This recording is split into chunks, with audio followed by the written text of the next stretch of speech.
சகோதரர்களே 6429 அடுத்த ஹதீஸ் அப்துல்லாஹ் இப்னு மஸ்ஊத் ரலியல்லாஹு அன்ஹு அவர்கள் அறிவிக்கிறார்கள். ஏற்கனவே சொன்னது இம்ரான் இப்னு ஹுசைன். இது அதாவது அப்துல்லாஹ் இப்னு மஸ்ஊத் ரலியல்லாஹு, இதுல வருது அப்துல்லாஹ் தான். ஆனா அப்துல்லாஹ் வந்தாலே அது அப்துல்லாஹ் இப்னு மஸ்ஊத் தான். அப்துல்லாஹ் வந்தாலே அப்துல்லாஹ் இப்னு மஸ்ஊத், அப்துல்லாஹ் இப்னு சுபைர், அப்துல்லாஹ் இப்னு உமர், அதே போல அப்துல்லாஹ் இப்னு மஸ்ஊத், அடுத்த நான்கு நபித்தோழர்கள். சரியா? இந்த 4 நபித்தோழர்கள்ல அப்துல்லாஹ் இப்னு ஜாபிர் இப்னு அப்துல்லாஹ், இன்னொருத்தர் நான் மொத்தமாக அப்துல்லாஹ் இப்னு அப்பாஸ், 4 பேர்கள். அப்துல்லாஹ் இப்னு சுபைர், அப்துல்லாஹ் இப்னு அப்பாஸ், அப்துல்லாஹ் இப்னு மஸ்ஊத், அப்துல்லாஹ் இப்னு உமர். இந்த 4 பேர்கள்ல அப்துல்லாஹ் என்று பொதுவாக வந்தால் அது அப்துல்லாஹ் இப்னு மஸ்ஊத் ரலியல்லாஹு அன்ஹு அவர்களை தான் செய்யும், குறிக்கும். அன்புள்ள சகோதரர்களே, இந்த அப்துல்லாஹ் இப்னு மஸ்ஊத் ரலியல்லாஹு அன்ஹு அறிவிக்கிறார்கள், அனி நபி ஸல்லல்லாஹு அலைஹி வஸல்லம் قال خيرுன் நாஸி கர்னி, சமூகங்களில் சிறந்தது எனது சமூகம். சும்மல்லதீன யலூனஹும், பின்னர் அதை பின்னர் தொடர்ந்து வரக்கூடியவர்கள். சும்மல்லதீன யலூனஹும், இதுல சந்தேகம் என்ன செய்யல, வரல. அது இம்ரான் இப்னு ஹுசைன் சொன்ன சந்தேகம் அதுல இல்லை. அப்ப 3 சமுதாயம், ரசூலுல்லாஹோடு உள்ள சஹாபாக்கள் சமுதாயம், தாபீன்கள், தபு தாபீன்கள். ரசூலுல்லாஹ் சொல்றாங்க, இப்ப இவர்களுடைய சிறப்புக்கு காரணம் அவர்கள்ட்ட இது இருக்கல என்பது. நல்லா புரிஞ்சு, அவர்கள்ட்ட இது இருக்கவில்லை என்பது சொல்லிட்டு ரசூலுல்லாஹ் சொல்றாங்க, சும்ம யஜீஉ மின் பஅதிஹிம் கௌமுன், அதுக்கு பின்னால ஒரு சமுதாயம் உருவாகும். தஸ்பிகு ஷஹாதத்துஹும் ஐமானஹும் வ ஐமானுஹும் ஷஹாதத்துஹும், சாட்சியமா சத்தியமா என்று போட்டி அவர்கள்ட்ட இருக்கும். சாட்சியத்துக்கு முன்னால சத்தியம் வந்துடும், சத்தியத்துக்கு முன்னால சாட்சியம் வந்துடும். சாட்சியம் என்பது ஒரு பகுதி இஸ்லாத்துல, சத்தியம் என்பது இன்னொரு பகுதி. ஆனா அவங்களோட வேகம் எப்படி இருக்கு தெரியுமா? நான் சாட்சி சொல்றேன் வல்லாஹி, நான் சாட்சி சொல்றேன் வல்லாஹி, சாட்சியத்தை முந்தி அந்த சாட்சிக்கே வெயிட் இருக்காது. சாட்சியம் சொல்ல நான் முன் வருகிறேன் அப்படின்னு சொன்னாலே சஹாபாக்கட காலத்துல வெயிட் இருக்குது. இன்றைக்கு எவன் சாட்சியம் சொல்ல வந்தால் வல்லாஹி பண்ணுறான். ஏன்?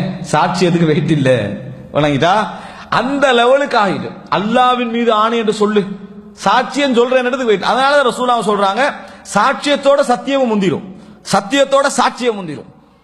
சாட்சியம் வேறு சத்தியம் வேறு. சத்தியம் இருந்தால் சாட்சியம் உள்ளால நுழைஞ்சிடும், சரியா? ஆனா சாட்சியம் இருக்கிறது சத்தியம் பண்ண அவசியம் இல்லை. ஆனா இது என்ன செஞ்சிடும், வேகமாக போட்டி போட்டுக்கொண்டு இதில் ஈடுபடுவார்கள். தாங்க எதை சொல்றோம், எதுக்காக வேண்டி சொல்றோம், இது விசாரிக்கப்படுமே என்பதை பத்தி எந்த சிந்தனை என்ன செய்யாது அவர்களிடத்துல இருக்காது என்று ரசூலுல்லாஹ் சொல்றாங்க. இது உலக மோகத்துடைய விளைவு, உலக மோகத்துடைய விளைவு என்பதை என்ன செய்ய வேண்டும், புரிந்து கொள்ள வேண்டும்.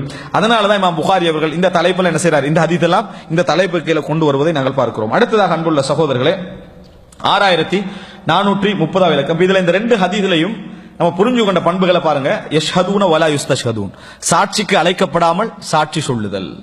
வயஹூனூன வலா யுத்தமனூன், மோசடி, அமானிதங்களை அன்றைக்கு அமானிதத்தை வாங்குறதுக்கே பயப்படுவாங்க, அமானிதத்தை வாங்கிட்டு மோசடி செய்யறதுக்கு இன்றைக்கு பயப்பட மாட்டாங்க. 2. 3வது நேர்ச்சை வைப்பார்கள், வலா யஃபூன், நிறைவேற்ற மாட்டார்கள். 4வது ஒரு பண்பல்ல, கொழுப்பு அதிகரிக்கப்பட்ட ரசூலுல்லாஹ் சொன்னது. ஆனா இந்த 3உடைய குணவியல்பு தான் அது. இந்த 3 ஏற்படுவதற்கான காரணியாக பின்னணி என்ன செய்து, அந்த மாக்கல் மஷ்ரபுகள்ல இவருக்கு இருக்கக்கூடிய ஆர்வம் 3. இந்த ஹதீஸ்ல 4வது என்ன, சாட்சியமா சத்தியமாண்டு முந்திக்கொண்டு என்ன செய்வாங்க, அதுல ஈடுபடுவார்கள். இந்த 4 பண்புகளும் நபித்தோழர்களுடைய காலத்துல இருக்கவில்லை. மனிதன் அடிப்படையில் 1-2 பேர் தவறு செய்யலாம், ஆனா அவர்கள்ட்ட பொதுவாக இந்த பண்பு என்ன செய்யவில்லை, இருக்கவில்லை என்பதை நம்ம புரிஞ்சு கொள்ளணும். இப்ப உதாரணமாக ஹதீஸ் கலையில நீங்க பார்க்கலாம், நபித்தோழர்கள் மற்ற எல்லாத்தையும் நம்பகத்தன்மையை பார்ப்பாங்க, மனநத்தன்மை, அறிவுத்திறமையை பார்ப்பாங்க. ஆனா நபித்தோழர்கள்ட்ட 2 பார்க்க மாட்டாங்க. சரி, நம்பகத்தன்மை பார்க்காம இருக்கிறது ஒரு நியாயம் என்று சொல்லலாம். ஏன்? நபித்தோழர்கள் பொய் சொல்ல மாட்டார்கள், ரசூல் ஸல்லல்லாஹு அலைஹி வஸல்லம் இருந்தவர்கள், அவர்கள்ட்ட அசில் பொய் சொல்லாமைதான், அசில் பொய் சொல்லாமைதான். மனிதன் அடிப்படையில் ஒன்றொன்று பொய்கள் இருக்கலாம், ஆனா ஒரு நாள் ஹதீஸ்கள் அந்த விஷயங்கள் என்ன செய்ய மாட்டாங்க, நபித்தோழர் சொல்ல மாட்டாங்க என்றது நம்பிக்கை. மனநத்துக்கும் இதுக்கு என்ன சம்பந்தம் அப்படின்னு நம்ம யோசனை என்ன செய்யலாம், வரலாம். அதுக்கு என்ன காரணம் தெரியுமா? இதுதான் காரணம். சஹாபாக்கள் எப்பொழுதும் தமக்கு தெரிந்ததை சொல்வதில் அவசரப்பட்டது கிடையாது, பாஞ்சி விழுந்துட்டு சாட்சி சொல்றது கிடையாது, பாஞ்சி விழுந்து நான் கேட்டேன் அப்படின்னு என்ன செய்யறது இல்ல, முன்னுக்கு வருவது கிடையாது. எந்த அளவுக்கு சில நபித்தோழர்களோடு நாங்க இருந்திருக்கிறோம், 1 வருஷமா ஒரு ஹதீஸும் சொல்ல மாட்டாரு. ரசூல் ஸல்லல்லாஹு அலைஹி வஸல்லம் சொன்ன வார்த்தையே நான் கேட்டது இல்லையா அவங்கள்ட்ட. அவங்க என்ன செய்வாங்கன்னா கேட்கிறாங்க, நீங்க ஏன் அப்படி சொல்றீங்க? நாங்க ஒரு காலம் இருந்தது ரசூலுல்லாஹ் சொல்றத நம்ம சொல்றதுக்கு ஆர்வப்பட்டோம், ஆனா இன்றைக்கு பொய் பரவி விட்டது, அதற்குள்ள நான் இந்த செய்தியை சொல்வதற்கு என்ன செய்கிறேன், பயப்படுகிறேன் என்றாங்க. எத்தனையோ நபித்தோழர்கள் அவுகமா கால ஸல்லல்லாஹு அலைஹி வஸல்லம், அவுகமா கால ஸல்லல்லாஹு அலைஹி வஸல்லம், அவு கமா கால ஒரு ஹதீஸ் சொல்லிட்டு அல்லது நபியவர்கள் சொன்னது போன்று, அப்படி நபியவர்கள் சொன்னது போன்று இப்படி சொல்ல பழகி இருந்தாங்க. இதுதான் காரணம். அவர்களுடைய மனன விஷயத்துல என்ன செய்யல, அவங்க யோசிக்கல, பார்த்து ஒன்று இரண்டு தான் அறிவிப்பார்கள். அபூபக்கர் ரலியல்லாஹு அன்ஹு அவர்கள் ரசூலுல்லாஹ்வோட ஆரம்ப தொடக்கம் கடைசி வரைக்கும் 23 வருஷத்துக்கு இருந்தாங்க. மொத்த ஹதீஸே 200 சச்சம் தான். மொத்த ஹதீஸே 200 சச்சம் தான். மன்னனம் என்று மிக உறுதியான நபித்தோழர்கள் மட்டும்தான் கூட என்ன செஞ்சாங்க, அறிவிச்சாங்க. அபூ ஹுரைரா ரலியல்லாஹு அன்ஹு ரசூலுல்லாஹ் மன்னனத்துக்காக துஆ கேட்டாங்க, அவங்க கூடுதலா என்ன செஞ்சாங்க, அறிவித்தார். இப்படித்தான் என்ன செஞ்சது இருந்தது.